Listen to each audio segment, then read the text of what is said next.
પૂછીને કહી નથી શકતી. ક્યારેક અત્યારે એવું પણ બને છે કે એમને સ્કૂલમાં પ્રોબ્લેમ હોય, કોઈ શિક્ષક દ્વારા ટીચર દ્વારા મારપીટ થતી હોય તો મારે કોને કહેવું? ઘરમાં બી નથી કહી શકતા, સ્કૂલમાં બી નથી કહી શકતા. અને દીકરીને એવું હોય કે હવે હું કોને કહી શકું? ત્યારે ક્યારેક છોકરીઓ સુસાઇડ કરવા જાય છે. તો સુસાઇડ કરવું એ સહેલો ઓપ્શન નથી. તમે 181 હેલ્પલાઇન સાંભળ્યું છે? સાંભળ્યું છે ને? તો 181 ની તમે મદદ લઈ શકો છો. એવું નથી કે 181 મદદ તમે ગાડી તરત ઘરે આવી જાય કે તમે જે સ્થળ પર હોય ત્યાં આવી જાય, એવું નથી. તમે જ્યાં રહેતા હો અને રહેતા હોય ત્યાં તમારે ગાડી ના બોલાવવી હોય તો તમારું ટેલિફોનિક કાઉન્સેલિંગ પણ થતું હોય. તો ટેલિફોનિક કાઉન્સેલિંગમાં પણ તમને અડધો કલાક સમજાવવામાં આવે અને એ દીકરીને એ ટેલિફોનિક કાઉન્સેલિંગમાં તમારું ક્યાંય નામ કે તમારી જાણકારી આપવામાં આવતી નથી. એ ખાલી તમે જાણો છો અને સામે જેને તમે 181 ને ફોન કર્યો છે એ જાણે છે. તમે નામ પણ ના જણાવવા માંગતો હોય તો એ વાંધો નહીં, એ તમને પૂછશે પણ નહીં કે તમે નામ જણાવો એવી રીતે. અને બીજું છે અમારી વાલી દીકરી યોજના છે. વાલી દીકરીમાં જે નાની દીકરીઓ જન્મેલી હોય એ દીકરીઓના આંગણવાડી વર્કરો જે ફોર્મ ભરાવતા હોય છે એ ફોર્મ ભરાવીને જે અમારી પાસે આવતા હોય છે એના જે ડોક્યુમેન્ટ હોય એ અમે ત્યાંથી પછી એ દીકરી જ્યારે પહેલા ધોરણમાં આવે છે ત્યારે એમની સહાય ચાલુ થતી હોય છે. બીજું છે વિધવા સહાય યોજના. વિધવા સહાય યોજનામાં પણ આવી રીતના જે વિધવા બહેનો હોય, વિધવા બહેનોના ફોર્મ ભરી અને જે તે વિધવા બહેનોના ફોર્મ ભરી અને તાલુકા કક્ષાએ અને તાલુકા કક્ષાએથી જિલ્લા કક્ષાએ મોકલવાના હોય છે. એ ત્યાંથી પછી એમની સહાય ચાલુ થતી હોય છે. Thank you.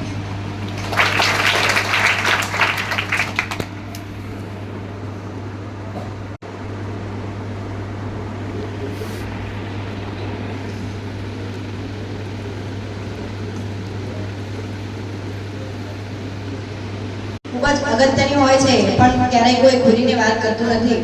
પણ ગુજરાત સરકાર બહુ સરસ એવી યોજનાઓ ચલાવે છે. એમાંની એક છે કે સેનિટરી પેડનું વિતરણ. તો જે બહુ અગત્ય છે બાળાઓ માટે કે જેઓ માસિક ધર્મ અપનાવે છે, પાળે છે, એ બહેનોને ઘણી તકલીફ હોય છે. તો એના ભાગરૂપે આજે આપણે કિશોરીઓને સેનિટરી પેડનું વિતરણ એ પધારેલા પદાધિકારીઓ દ્વારા કરવામાં આવશે. અને ગર્વ છે કે આપણા સમાજમાં આપણા રાજ્યમાં આના વિશે હવે ખુલીને ચર્ચા થાય છે. તો હવે આજના કાર્યક્રમને આપણે પૂર્ણાહુતિ તરફ લઈ જઈએ અને હું સ્મિતાબેનને નમ્ર વિનંતી કરું કે આજના કાર્યક્રમની આભાર વ્યક્ત કરું.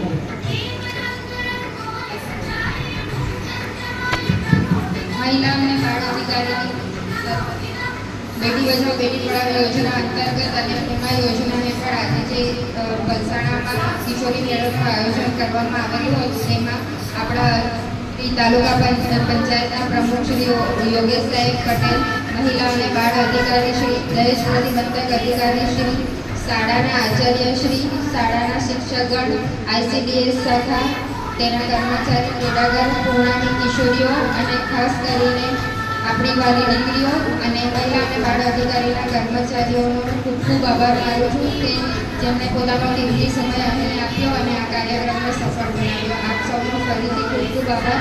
અને મંચસ્થ મહાનુભાવોને વિનંતી છે કે તેઓ ICDS દ્વારા જે સ્ટોલ બનાવવામાં આવેલો છે તેને એકવાર વિઝિટ